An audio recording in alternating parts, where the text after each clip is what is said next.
Hola a todos, en este vídeo trataremos el tema del poblamiento. Empecemos. El poblamiento es el asentamiento de la población en el territorio. Existen dos tipos, el rural, que es cuando la población se asienta en pueblos o casas aisladas en el campo, y el urbano, que es cuando la población se establece en ciudades. Para diferenciarlos, debemos tener en cuenta los siguientes criterios: el número y la concentración de habitantes, las actividades económicas de la población. Por ejemplo, en el medio rural predominan las actividades agrarias, la forma y el tamaño de las calles y edificios, la extensión territorial y los equipamientos y servicios públicos, como pueden ser las carreteras, centros educativos y los centros sanitarios. En cuanto al poblamiento rural, más de la mitad de la población mundial reside en núcleos rurales. Sin embargo, van disminuyendo progresivamente. Hay tres tipos de poblamiento rural: el disperso. La población habita en casas, granjas, caseríos o aldeas repartidas por el campo. El concentrado, donde las viviendas se agrupan formando núcleos de población en los que residen los habitantes y se localizan todos los servicios. Y el intercalar, que es un poblamiento intermedio entre los dos anteriores y presenta edificios aislados entre los núcleos de población. En cuanto al poblamiento urbano, existen las metrópolis superpobladas, que son las áreas urbanas más grandes del mundo y se forman como resultado de un proceso de concentración de la población en ciudades. La tasa de urbanización no es igual en todos los continentes. En Oceanía, América y Europa es de más del 75% y en África y Asia no llega al 45%. Las metrópolis más grandes del mundo, con más de 30 millones de habitantes, son Delhi, Yakarta y Tokio. Respecto a los tipos de núcleos urbanos, vemos en primer lugar el área metropolitana, que está formada por un núcleo central denominado metrópoli y otros núcleos urbanos menores. La metrópoli centraliza la actividad administrativa, económica y cultural, mientras que los núcleos urbanos próximos acogen aeropuertos, zonas residenciales, industrias, etc. En el caso de España, son las ciudades de Madrid y Barcelona las que tienen el área metropolitana más grande del país. En segundo lugar, la conurbación se origina cuando dos o más ciudades próximas se unen hasta formar un solo conjunto urbano, aunque cada ciudad mantenga su independencia administrativa. En la imagen de la diapositiva vemos cómo la ciudad de Burgos y varios pueblos cercanos a ella forman una conurbación. Y por último, la megalópolis, que es el resultado de la unión entre varias conurbaciones. Se trata de grandes extensiones de terreno muy pobladas, como por ejemplo la que encontramos en Estados Unidos, que va desde Boston hasta Washington. Otras clasificaciones las podemos ver en la imagen de la diapositiva, como la ciudad, que supera los más de 10.000 habitantes, la ciudad grande, que es una ciudad con más de 50.000 habitantes, que tiene una influencia sobre pueblos y ciudades cercanas.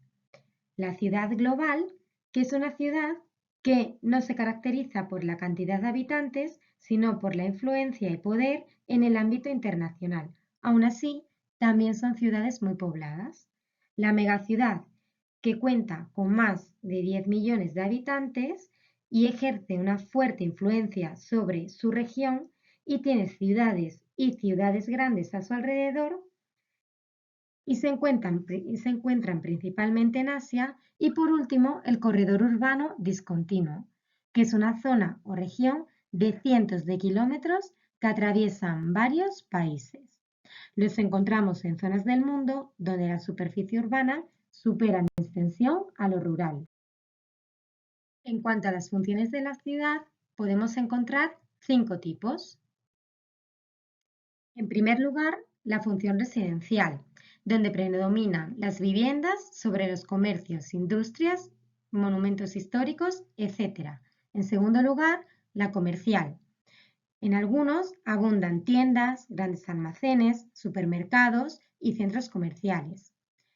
En tercer lugar, la función político-administrativa, Es la que desempeñan ciudades que concentran organismos políticos administrativos de ámbito local, regional e internacional, como Bruselas, donde está la mayoría de las instituciones de la Unión Europea.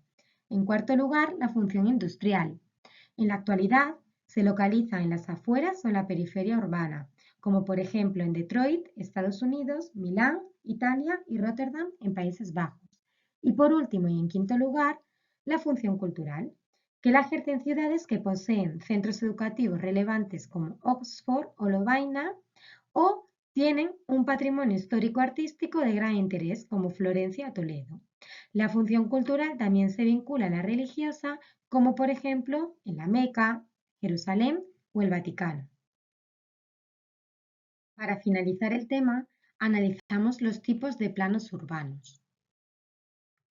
En primer lugar, encontramos el plano ortogonal o cuadrícula, que presenta calles rectas que se cruzan perpendicularmente como podemos ver en la fotografía. Entre sus ventajas están que puede ampliarse sin dificultad y facilita la división administrativa de la ciudad, pero también tiene una serie de inconvenientes, como por ejemplo que no se pueden adaptar a todos los relieves y dificulta la circulación de los coches, pues las intersecciones de ángulo recto de las calles no permiten visibilidad. Para solucionar este problema, se construyen avenidas diagonales.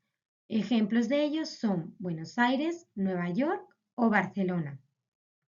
En segundo lugar, encontramos el plano radiocéntrico, que se caracteriza por la existencia de un punto central del que parten una serie de calles y vías en sentido radial, cortadas por otras en forma de círculos concéntricos. Entre sus ventajas se encuentra la facilidad de comunicación entre el centro y la periferia y el poder adaptarse a diversas formas de relieve. Su principal inconveniente es la dificultad de circulación de los coches. Ejemplos de ciudades con planos radiocéntricos son Moscú, Milán o Vitoria-Gasteiz. Por último, el plano irregular, que no responde a una forma geométrica definida, sino que está formado por un complejo entramado de calles estrechas de trazado irregular y con callejones sin salidas, como podemos ver en la fotografía de la diapositiva. Suele corresponder al centro histórico o zona antigua y su inconveniente es la dificultad para el tráfico de vehículos y la ausencia de espacios amplios como plazas o parques. Los centros históricos de ciudades como Sevilla, Córdoba, Granada, Madrid y Toledo tienen este tipo de plano. Y con esto hemos terminado. Muchas gracias, chicos.